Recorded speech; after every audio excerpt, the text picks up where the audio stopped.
இது இனிப்பான இது நல்லா இருக்கும்.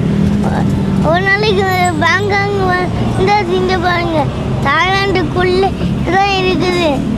இங்கே பாருங்க பச்சை பச்சை இதான் ஸ்வீட்டு. நல்லா இதா வழக்கமாக லைக்கும் பண்ணுங்க, எல்லாம் வெள்ளை காலை தட்டி விடுங்க.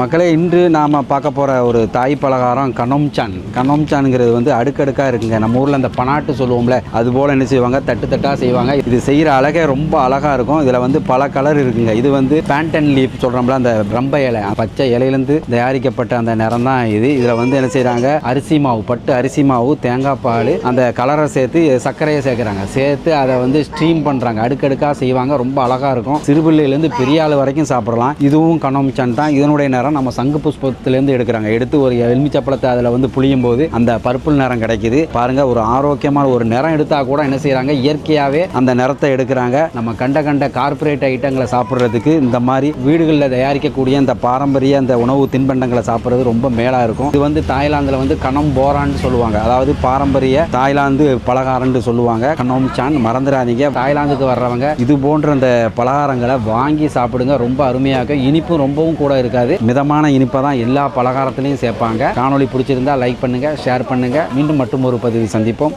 நன்றி.